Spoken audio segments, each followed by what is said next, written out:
In this week's episode, we're heading to New York State to sample the Hudson Baby Bourbon spirit drink. And we're visited by a spirit of another kind, a Hollywood spirit of whiskey past, which inspires us to have a conversation about some of our favourite Hollywood films. And as always, you can find some more whiskey and things-based content on all of our social media platforms. Whiskey and Things Podcast on Instagram and Whiskey and Things on Facebook and Twitter. And please, wherever you're listening to this, rate, review, subscribe, follow, whatever the options are, please just get involved on your podcast platforms. And if you really want, join us on Patreon. Patreon.com/Whiskey and Things. You're listening to the Whiskey and Things podcast with Dave Giles and Nick Kent. Welcome to episode 22 of Whiskey and Things, the podcast. I am Dave Giles. And I'm Nick Kent. Don't you think it's classier on when you say Whiskey and Things, the podcast? Do you think it's classier? I think it's a bit classier. What, move the "the" over? Yeah, I think so. Well, considering we had the YouTube show, this is Whiskey and Things, the podcast. The podcast? Yeah. Exactly. Before it was just Whiskey and Things, whatever, no one cared. Now it's Whiskey and Things, the podcast. And still no one cares. Yes. I care. So do you. Talking about no one caring, though, was nice. I had a little interview on the Pod Bible this week, didn't I? Good job on that. It was good fun with Stu Whiffen. If anyone hasn't listened, yes. I posted links on our social medias. It's good. He called it Whiskey and Me, but we'll forgive him. I didn't. No, I know you. I didn't say you did. He did. But then we'll forgive him because he does have a lot of podcasts to get through. He certainly And Whisky does. and Me is actually the name of the Whisky God's upcoming autobiography. If you want to check that out at some point, listeners. Oh man, we've got to do that. In a bargain bin near you. We have to do that. That's too funny. That's too funny. Whiskey and Me. Whiskey and Me. Sounds like a Chris Stapleton song. Can you imagine the pictures? Do you always flick to the pictures in the middle when you get? Oh, I love doing that. Can you imagine a baby whiskey god with his first bottle of bourbon next to him? Oh, talking of babies and bourbons, shall we crack on with this week's whiskey? Yeah, why not? Look at that, smooth. I know, right? Boom. Whiskey bots, roll out. This week's whiskey. Hudson Baby Bourbon spirit drink. It has written on the label here. Spirit drink. That doesn't sound promising. Not gonna lie. I've been looking into this today. It's been bothering me, Dave, because I've been trying to research, because this is 100% corn in the mash bill. So, well, it isn't a mash bill, it's just 100% corn. Most whiskies and bourbons, they at least have to have a bit of malt barley in there. Science bit for the enzymes and stuff, but they might have wheat and rye and all kinds of stuff. This doesn't. It's 100% corn, and I think they're not illegally allowed to call it a whiskey in the EU because they've maybe used artificial enzymes, or they've added the enzymes. So I think it's that. Right. But let's not dwell on that fact. Let's not dwell on that. They've made a bourbon, a baby bourbon. Do they have other normal bourbons? They do. They have a 4-grain bourbon. They have a single malt as well. So they're doing all the other stuff as well. Right, okay. But this is one of the Hudson varieties. It is. It is. From Hudson, I mean, is that something to do with New York? Yeah. Yes. Yeah. It's from New York, about 2 hours upstate of New York City in a place called Gardiner. The water comes from the Hudson River, I'm guessing? I don't know. I haven't looked. Well, you would have. I'm just going by the name. I just thought I'd look. I know. Normally you get Google Maps up, Nick. Normally you put it in a Google Map machine. It is by the Hudson. Correct. It's by the Hudson. Yeah. There you go. Yeah, I didn't know it went up that far. Thought that would make sense. No, you're completely right. You're completely right. I mean, I didn't even have to look it up. I thought it was just a New York term, to be honest. But the distillery is called, I think I'm pronouncing this correctly, Tuffleton. Tuffletown. I thought you were going to say Tut Hill Town. Tuffletown. So one word is Sounds very Yorkshire. T-U-T-H-I-L-L Town. Tuffletown. I don't know. Yeah, saying in a northern accent. Tuffletown. Tuffletown. Yeah. Yes. They're quite new. They started the distillery in 2003. It took them about 2.5 years to start producing some spirit. They started off with vodka, actually. Obviously, because they needed their whiskey to age, etc. But yeah, it's quite a small one. I read somewhere it might have been bought by Grants, but let's not, again, dwell on that either. Oh, yeah. Yes. So is that not owned by Diageo? No. Grants is another big company so. that also owned, that's like Diageo's smaller rival. Yeah, like William Grant's, like the blends you remember. Yeah, I think so. Yeah, cool. Yes. I think there's only like 10 to 12 people run the whiskey side of this. But yeah, so this is their Hudson Baby Bourbon, 46%. It's 32 quid for a 35 centiliter bottle, Dave. So it's half the size of what you'd usually get. Yeah. That's quite expensive. 32 quid for around that. So you're talking about 65, 70. Can I assume that it's a lot cheaper in America? I'm not expecting to have that knowledge on your fingertips, but I'm assuming it would be. I'm assuming there's some kind of export duty that's been imposed on that, or import duty. Yeah. It's not a big company. So yeah, it would be a lot cheaper over there, I reckon. Yeah. Right. Yeah. Should we get testing our olfactories on this, Nick? Well, yeah. While we're pouring, it's the first bourbon to be distilled in New York since Prohibition. Lovely. Interesting indeed. You can really smell the corn. Yeah. I've had a little bit of a taste earlier. You can really smell the corn. Ooh. It smells like butter popcorn. It does. It's popcorn. It's right there straight away. It's just a movie experience in a glass, isn't it? Yeah, cinema in whiskey form. It is. Yeah, just take this in. Just douse it. Douse the popcorn in it. That's amazing. Yeah, what salt or sweet? Can I have baby bourbon, please? Certainly, sir. Yeah. So this is quite interesting because they age it in very small barrels. When they first started, it was about 2-gallon barrels they were aging this in. So it aged really quickly, and it's aged for less than 4 years. And it's a very dark colour, isn't it? I was about to say it's really dark. Yeah. It's like a very dark... smaller barrel that will have more surface area on the whiskey, which is why it would have got darker, right? Yes. And also, because it's in New York... Science. The temperature, the climate fluctuation in New York is ridiculous. Have you been to New York in summer and winter? I have done both. I've been there in February when it snowed and in the middle of August when it's... You can't go on the crazy. subway, you're just sweating. It's ridiculous. Yeah. So that's another reason why it's been kind of... it doesn't necessarily need as long. Yeah. Yes. Well, I can't smell anything other than corn. I mean, it's amazing. I actually really like the smell of that. I'm getting the flat Coke thing again. I like the cherry cola. Oh, yeah, there's a little bit of that. There's always but that just, in this kind of thing, this kind of bourbons for me. I think I need to sneeze. Hey, feel free. It's fine. No, it's gone. It's gone. Oh, it's gone, everyone. It's gone. Don't worry about it. I've not smelt anything like that. That's the most unique bourbon smell we've had, which makes sense because it's 100% corn. But burning my eyes, to be honest. 46%, non-chill filtered.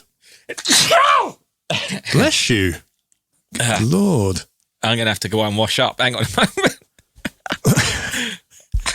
Oh, wow. Carry on, Nick. Carry on. Wow, I'm just going to pause a bit. Might have a taste while he's gone. I smelt a little bit too hard there, Nick. The olfactory got a bit of abuse. Wow.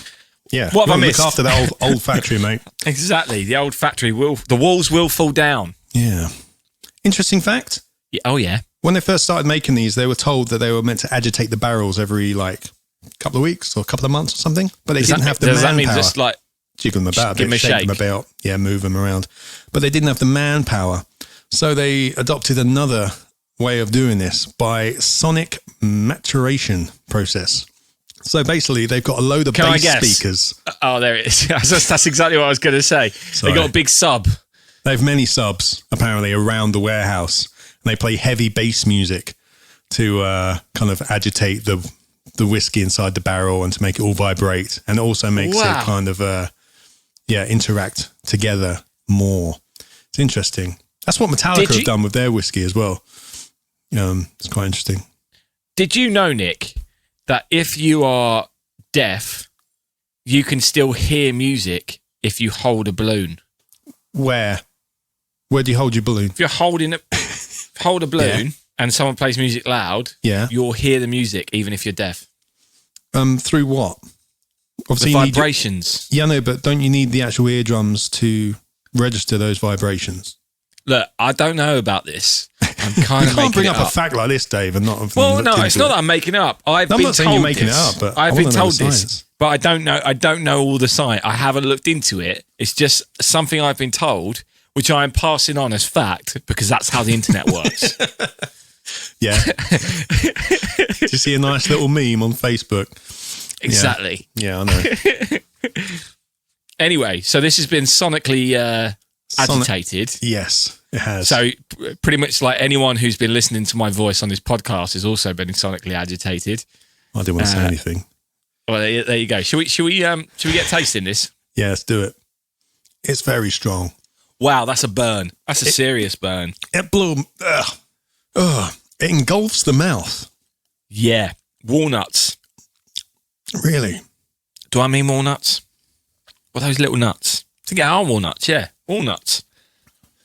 That's the first thing that's coming to my mind is walnuts, spices and walnuts. It's very spicy. There's no rye in it. It's all burnt for me. Yeah. Also, there is some woodiness to it. Bit smoky woodiness. I'm tasting corn all over the place, of course. Yeah, but walnuts. I'm getting a serious walnut vibe. Yeah. It's just burning my eyes, mate. I don't know why. It's not even that strong. Yeah, it is walnuts. It's definitely walnuts. And aren't walnuts in the Wardell salad? They are, yeah. Which is also a New York delicacy. Oh, there we go. It's all making sense. It's all making sense. I generally haven't even telegraphed that. That's. I haven't telegraphed that, sir. Hold on. Could you fetch me my telegraph? I'm not sure about this. Do you want to add some water and see how we get on? Yeah, mate. I've actually got ice here.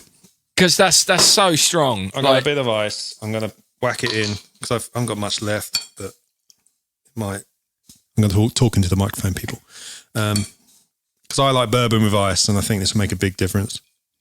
See, now I can smell the walnuts as well. Weirdly. Okay, not so much of a burn. That was good. I much prefer that.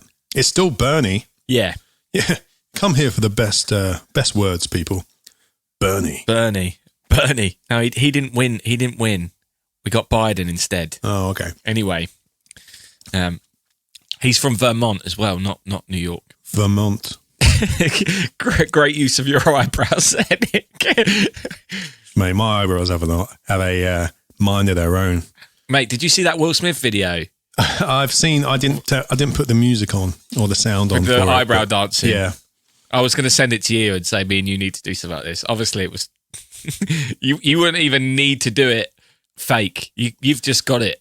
Don't, mate. These eyebrows have been the bane of my life because they just got a mind of their own.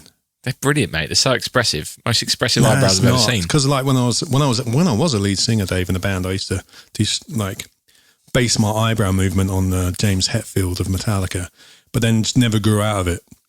So, and I've got all these lovely creases on my forehead now because of that. So, kids out there, don't mimic James Hetfield because you'll have a very...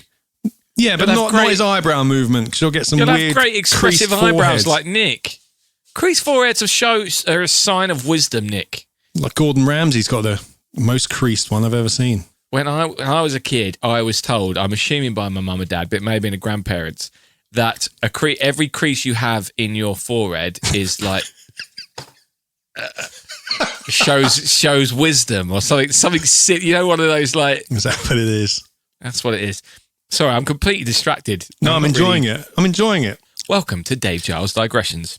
Yeah, this is a lot more drinkable. I could actually drink this now. It's got some water in.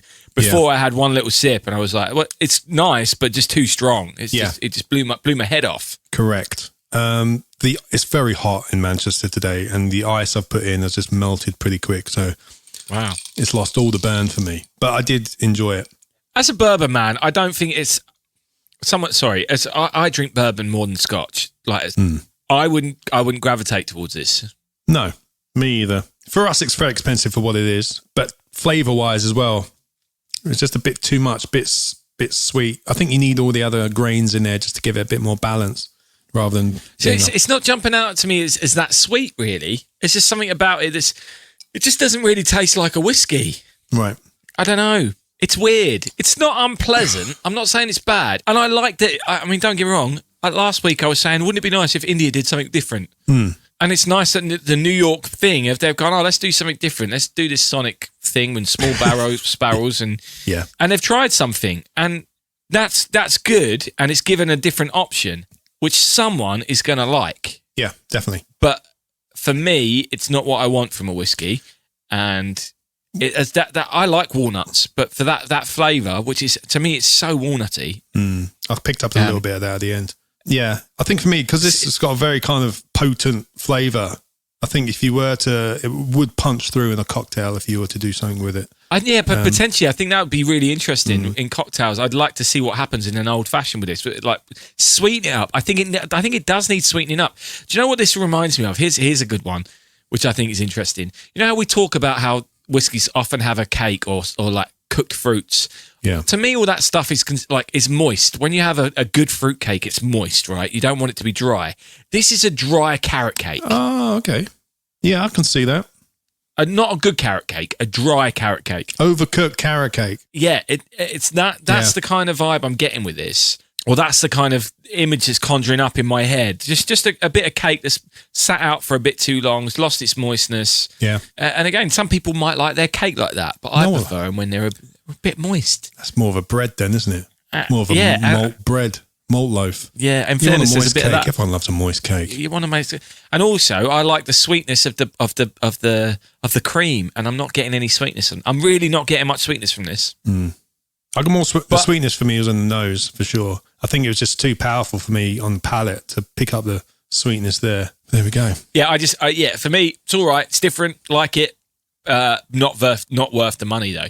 No, sure. Not for a 35 centilitre. Here's an interesting one though. If someone were to get me a bottle of this, I'd quite like having it in my collection. Yeah, as a try this, 100% corn. Get this around your chops. Yeah, I just think there's probably things you can do with it that would be interesting, and because it is such a, I'd say this is probably the most unique whiskey we've had yet. It's definitely up there. So certainly of the bourbons we've done. Yeah, of the bourbons. Yeah, okay. Certainly for sure. Certainly of the bourbons. Yeah, I was trying to think of the other one, which was really which I was trying to compare this one to, the Few bourbon, but that had a bit more flavor. It's a bit more manageable, that one. Yeah. Yes. I think I preferred the Few, but I think there's a place for this on the whiskey shelf. One. I preferred the Few bourbon. Yeah. Don't get me wrong. If I won the Euro Millions tonight, I'd have a bottle of everything we've done probably. But I'd be happy to have, if that was the case, if I had a whiskey shelf that I could have 300 bottles of whiskey on, I'd want this in there. Because there would be a night where I'd be like, I'll have that in the cocktail. Anyway, I think that's probably enough of this, isn't it? Yeah. More than enough. So there we go. So have you got any final thoughts, Jerry Springer? I blew my balls off, to be honest. But there we go. And when you've got a hernia, that's dangerous. That is dangerous.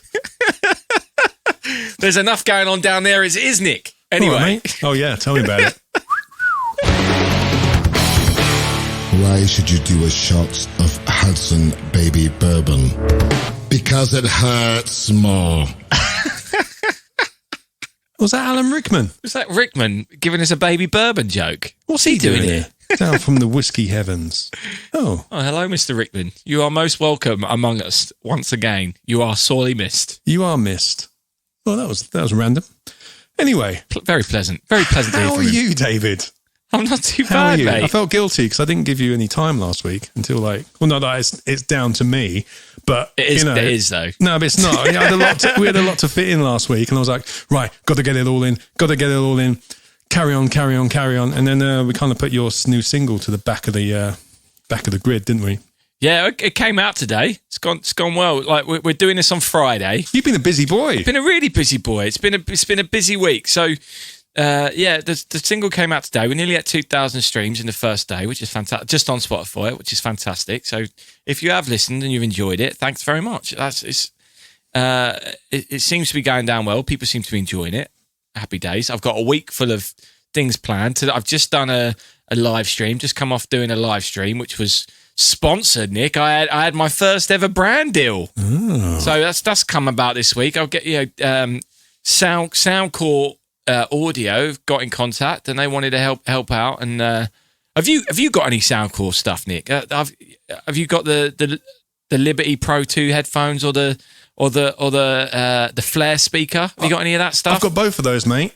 If listeners, have you tried them? I haven't yet. No, I'd want to actually delve into it and let it have my whole attention when I do it. They're really good. Yeah, I know. They're really, it looks really good, man. Yeah, I've been reading the box all over the place. The box is lovely and all. Like they've got the packaging down. Anyway, sorry, I love good packaging, me. Yeah, so I've had my first brand deal. I've been talking to my brand manager, Sean, and it ended up wanting me to do a live stream in conjunction with my single coming out. So that all worked out well for the Soundcore Sessions hashtag. Mate, Soundcore Sessions. Soundcore Sessions. So yeah, that's quite exciting for me. I've never I've been weighing it up. Like, am I selling out by doing a brand deal or not? I don't know, but I love their stuff. I like using it. So therefore, no, of course not. No, I don't think so. If I get given something I don't like or I buy something I don't like, I won't promote that. Yeah. But so that's gone on, and then we had the Pod Bible interviews come out, which we spoke about earlier. So that's happened. Busy. And then we're getting nearly to the point where Space and Things, the podcast, is going to happen. We'll talk more about that later, and as that does come out. But exciting times. It's been a busy week, Nick. What about you? I mean, doing anything? You had fun? Not really. I was kind of searching through because, like, we had obviously a few weeks ago we were talking about us at college and tat stuff and narcosis and stuff. So I had a little dig around and I found a load of like weird pictures of us at college and like old CDs with nice backup photos of whatever, which I now need to go through. I think I'm going to find some absolute gems on, and like music I didn't even know. So I'm going to kind of have a bit of a sort through over the next few weeks. It's nice, isn't it? I mean, I know you give me grief about it, and Danny gives me grief about the fact I've got everything organised. I don't give you grief about it. I admire it, Dave. I'm just amazed how quickly you can find a photo of me from 2003 with my arse out. And to be honest, that concept scares me. So I've not got anything that incriminating, but it's nice to be able to reminisce. It's nice to especially as we're getting older. I mean, it feels like yesterday we were doing all that, but it wasn't. No. But anyway, it's weird you brought that up because I've nearly completed the month not shaving, and I've got. It's so much better than it was back in 2005. Congratulations! I mean, I look like a proper man. You look like an adult, Dave. Well done. 35. You made it. I can finally. You can now grow up. I might have given the winners a run for their money. Probably not, actually. They were still. No, mate. They would have yeah. I'm ready to get rid of it now, though. No. That's a good look for you. No. Yeah, that's a good look for you. It's irritating. Do not get rid of that. Do not get. No, it's irritating. Not. No, it is. Irritates me. No. This length irritates me, Nick. Really? Yeah. No, it looks good, mate. Looks good. I spend all day long like chewing it. Well, just get off the top. Oh, all right, trim it a bit, but and then it's good for your jawline. Itchy. What's wrong with my jawline? What are you trying to say? It gives you one. Oh. Why do you think I don't clean shave, mate? Jesus. Oh yeah. Well, once I don't know where I'm going with that, but anyway, once I always say I'm going to get fit and I never bother. But it's been so hot this week though as well, isn't it? Yeah. So it's been a hard week to be busy, but I'm looking forward to a little bit of cooler weather. Don't moan. I'm not moaning. The thing is, I love the heat, but this flat's a nightmare in the heat, and you know that you've been in it. So extended periods of time when I was trying to work, if I didn't have much on, it wouldn't have been as big of a deal. I could have relaxed a bit, but I had so much to do and trying to focus in the heat. It's not always ideal, but I did manage to get most of it done. But I'm quite tired because that's the thing that goes, isn't it? Sleep. And look at my eye. My eye's all over the place. You can tell. Look, it's all the way over there, Nick. Well, go get it. Don't know where it is. Yeah. Don't know where it's gone. Anyway. Yeah. That's what's going on, Nick. That's what's going on. But it's been fun. It's nice. It's nice to feel like I'm busy again. Do you know what I mean? Like, I feel like in many ways I've been doing my job this week. Yeah. No, mate, you've been all over the shop. All over the shop. Well done. I did a space talk, it's live stream. Yeah, it's been good. Anyway, thanks for asking. The space talk too. Good Lord, mate. Good Lord. That's been busy, isn't it? It's been busy. Yeah. Yeah. There we go. Sweet. A bit of anticlimax. I haven't done much. Just more whiskey stuff. That sounds fun as well. Yeah. That sounds fun as well. All right, should we crack on with see what the Whisky God's got to say about the baby bourbon? Yeah, I want to hear what he says. Yeah. In the name of bourbon, the blends, and the single malts. Amen. Is that Rickman again? Rickman again, giving us a whiskey prayer to introduce the God. What, dude? Maybe the God's made a friend up there. Maybe. In the whiskey heavens. Oh, Rickman. What a legend. There we go. Do you reckon he was a whiskey drinker? I don't know. No idea. We should find out. Someone's got to know. Yeah. Someone has got to know. He strikes me as a single malt drinker, though, doesn't he? Yeah. You can imagine him with a single malt. I can imagine him. He looks like a man of class. Did you ever see that YouTube video of him smashing up that cup of tea in ultra slow-mo? It's so good. Because he was making a cup of tea, wasn't he? And then he gets really annoyed and he flips the table, but it's super slow motion. Super slow-mo with some like Inception-style music soundtrack. I think it was the Inception soundtrack. It's like a 7-minute video. Yeah. It's ridiculous. But it was like 15 seconds in reality or something silly like that. Oh, yeah. Oh, it's ridiculous. Can we put a link to that in our doobie-doos? Yeah. Also, I'll just post it up on social media as well. It's so good. So good. But like that, you could also imagine that. You could imagine him doing that with a glass of scotch as well. You can imagine the way he's sitting there. You can imagine him with a glass of scotch and by a fireside. Yeah. Anyway. Shall we realise he's got a blend. See if the God's about. Anyway. Now we've got a whiskey prayer. We should see if the God's about. In the name of the bourbons, the single malts. No, what was it? The name of the bourbons, the blends, and the single malts. Where are you, Whisky God? Where are you? Hello, gentlemen. You are looking mighty fine today. Oh, he's been exceptionally generous there. What's he it's talking unlike about? you to be so kind. I'm wearing a douchebag unlike you to be top. so kind. I'm sweaty. I'm airing out my pits. Very kind of him. What are you talking about? Well, I sensed that a compliment was required. It ends there. Shall we progress? Might as well. Absolute classic God. Yeah, go on then. Be a long show otherwise. Classic God. Jesus. Absolute classic God, that. You know, gives with one hand, takes with the other. Anyway, Taketh with the other. Let's have your tasting notes for the Hudson Baby Bourbon Spirit Drink. Spirit drink. Hudson Baby Bourbon. Tasting notes. On the ice, a surprisingly deep amber. This is due to the small barrels Nick mentioned earlier. On the palate, let's be honest here. The rich history of moonshine presents strongly. Since this whiskey is 100% corn, you get a strong sweet corn note, which presents quite obviously on the palate. Breathe out or retrohale out your nostrils before you swallow, and you'll be reminded of the first time you had moonshine. Since very small oak barrels were used here, you will get youthful oak and the beautiful traces of char from that caramelized wood. A slight tartness like that of green grape raisins and sour cherry are rounded out by a welcome silky sweet cream note. The nice and spicy burn brings us to some simple but strong notes on the finish. Popcorn, toffee, sweet corn morphing into a youthful ethanol note. Overall, this whiskey was created in a very deliberate and specific way, as Nick has kindly talked about. If you are a fan of the extreme corn-forward notes of moonshine, you might really enjoy this neat as a strong punch to the senses in an otherwise drab day.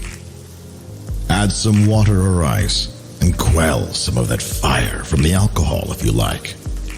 If you ask me, If the bourbon flavor profile is your choice for the base of any of your favorite cocktails, then this will be the most excitement you've gotten from something as simple as an old-fashioned.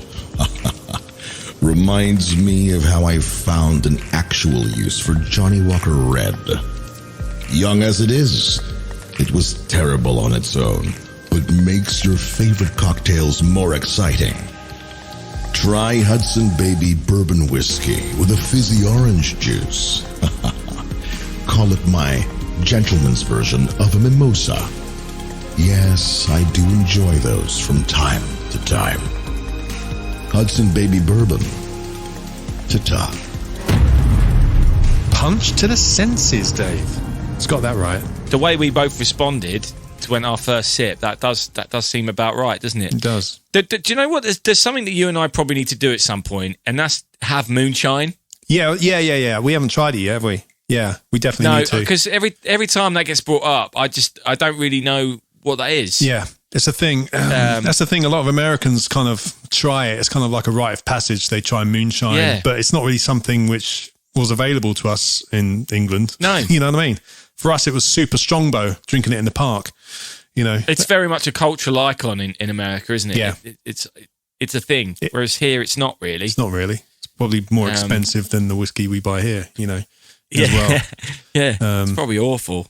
Well, it's the same. But it's just corn whiskey, but they don't age it. So it tastes more or less the same. You just don't get that kind of woodiness from the barrel. So, have you actually had it then? No, I haven't. But I've watched many a video and read many a thing. Yes. But I'm interested in his gentleman's mimosa. Sounds delightful. That does sound like, yeah. And again, though, that kind of, as I said, it would be interesting to have this on your shelf for when you want to do something a bit different. Like when you've got some cocktail ingredients. Yeah. Like, oh, let's try that with it. Because I think it would pop a little bit as a cocktail drink. But anyway. Yeah, you're right. Yeah. Yes. Shame we've run out now. But there we go. Didn't last long at all, did it? I've still got a little bit. Cheers. I feel like I want to go pour myself something else. Run out. Well, why don't you do that and we'll have a chat? All right. But in the meantime, let's sting me. You, David, 10:30. You, Nicholas, 10:45. Bring bourbon. Rickman. Rickman. Can we keep Rickman? Can we keep the Rickman stings? I like the Rickman stings. Rickman stings are fantastic. Lovely, him dropping in. Right. Well, I got a whiskey I thought Alan Rickman might like. I've gone for a little Highlands, slightly peated single malt, an Ardmore. I thought he might like that. Ooh. But don't have all of that, mate. We need to do that in a few weeks. Yes, that's a good point. We will be doing the Ardmore in a few weeks. But take this cork out. But we won't talk about it now. We haven't had a good cork in ages. Anyway, Rickman, what Can a we legend. talk about Rickman, seeing as he's kind of crashed our party? He has and crashed he's very the party. welcome. Very unexpected guest. Yeah. What a legend. We've already talked about his epic cup of tea making slow-mo video, which everyone has to check out. But what was your favourite, either the role Alan Rickman played or the favourite film that Alan Rickman was in? Sheriff Nottingham. Yeah, I knew you'd say that. It's got to be. In Robin Hood, Prince of Thieves. That's why that sting is so funny. It's just phenomenal. Do you want to know a fun fact about that? Of course I do. Right, so obviously Kevin Costner's a star. Oh yeah, he's a big star. Big star. It's a big star. It was a big film. It was probably one of the biggest stars at that time, wasn't he? He was massive. Yeah, I mean, he was probably commanding bigger fees than most other actors at that point. However, when they got making that film, it became apparent that Rickman was going to be the star. That he was all that anyone was going to talk about. So Kevin Costner had to be in the edit room telling them to take more Rickman out. Yeah, I can imagine that. Oh, that's because such a shame. he steals every single scene he's in. It's so good. Cancel Christmas. Cancel Christmas. Use a spoon. I guess. Why, sir? Because it hurts more. Exactly. Oh wow! Well, it's not just that. Obviously, the script is great for him, but his delivery is just insane. But he's just such a good villain. I mean, how many great villains has he played? You know, it's too many. Too many. I mean, even Love Actually, where I was going to bring this up. He's a bit of a twat in it, isn't he? Yeah, if you know what I mean. But he plays it so well, like in the sense of he's an arsehole, but also at the same time you empathise with him. He has that ability to make you empathise with a bad guy or like a bad guy. And I mean, but yeah. And what about you? What's your favourite Rickman? Mate, it's got to be Hans Gruber. Yes, Die Hard. It's got to be not only the best Christmas movie of all time, but it was his first movie he played, Hans Gruber in Die Hard in 1988. I didn't know that was his first movie. First movie, yeah. We offered it to, originally, who's the guy from Jurassic Park? Sam Neill. Sam Neill. They offered it to him. But before that, he'd just done theatre. Wow. Best Christmas film ever.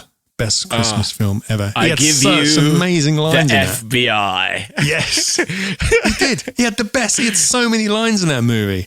So many great movie lines in that. So I'm going to count to 3. There will not be a 4. Give me the code. Yes. But the best one was, by the time they figure out what went wrong, we'll be sitting on the beach earning 20%. Yeah. There's so many. I'm not going to do them. I'm absolutely ruining them. We need him to come back and do them in the Stings a bit more. But what a just legend. such a great actor and so many great films and gone far too soon. Yeah. That was that awful year. It was a week after Bowie, wasn't it? God, that was the worst 2 weeks ever. Yeah. I've got another cool fact about that movie and Mr. Rickman. You know his death scene, spoiler alert everyone, but whatever.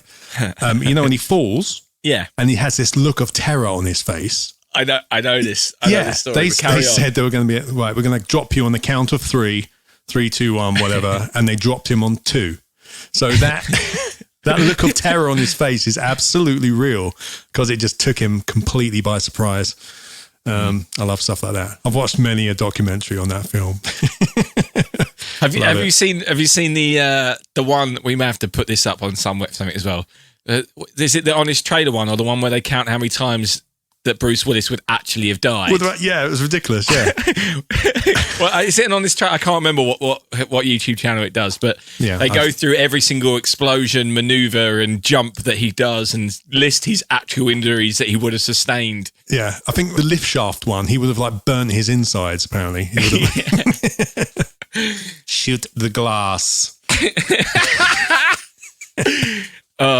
For me, Robin Hood, Prince of Thieves as well is that great Bryan Adams song, and I know it's a little bit cringe, but isn't it?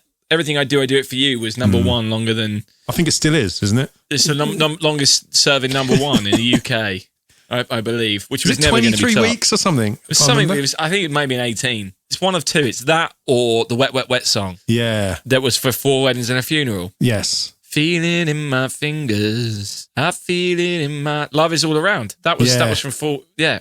Which is why Richard Curtis put it in Love Actually as well, obviously. But I'm pretty sure Everything I Do It For You. But movies back in the 90s had songs attached to them that all became things. Like you think of all the Will Smith films, Men in Black. You think like Batman. I miss the soundtrack. Oh man, yeah, exactly. Soundtracks used to be important.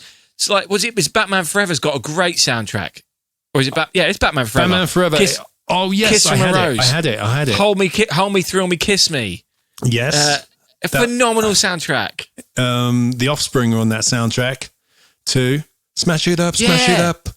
Yeah. I had that one. Yeah, I love that soundtrack. Who else is on it? There's loads of stuff on there.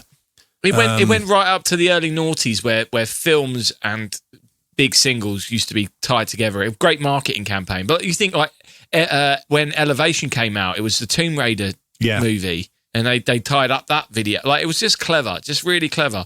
And like, take a look around. The Limp Bizkit Mission Impossible 2 Mission Impossible song. 2, yeah. Metallica did one for that as well, I Disappear. That was the same movie. They had 2 songs for that.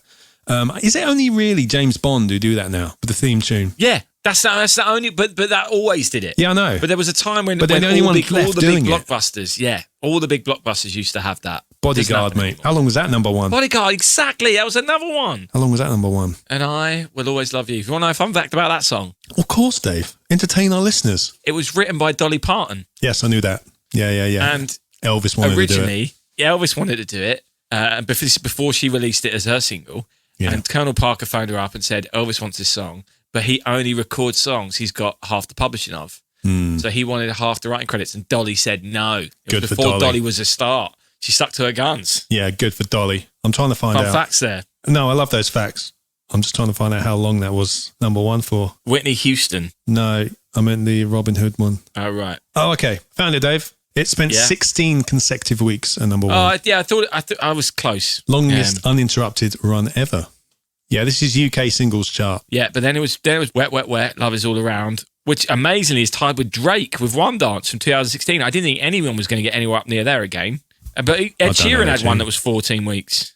But Whitney Houston, I will always have you, was 10 weeks in 92. It seemed like so much longer. Well, time travelled slower back then when we were kids. Right, maybe that record will be broken. There's a few that are up there from recently. But then the charts just don't mean anything anymore, do they? They don't, mate. They don't. It used to mean something.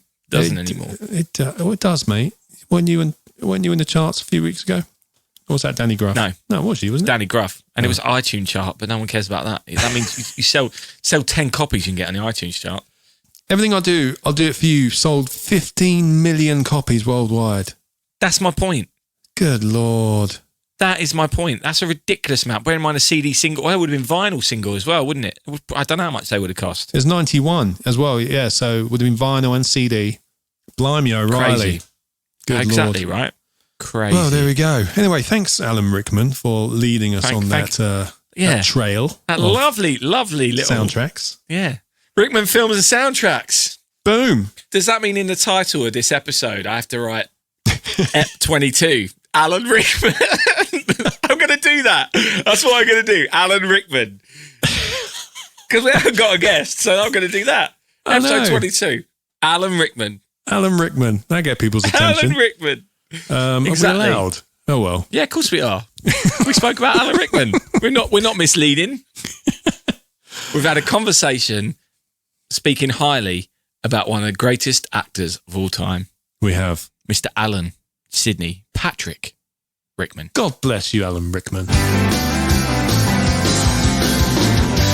You're listening to Whiskey and Things. Feels like an old friend, doesn't he? Like an old friend. Oh, this is like a hug from an old friend, isn't it, hearing him talk? Yeah. Yeah. Yeah. Anyway, Nick, last week I set out a challenge for our listeners that if anyone was still here at this point, they should go on to iTunes or Apple Podcasts and leave a comment about ducks. Has anyone delivered? No. They didn't do Baker right. No.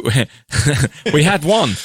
We've had one. Hot dog. We have a wiener. It's a good one. But, okay. This show is ducking great. 5 stars. Cheers.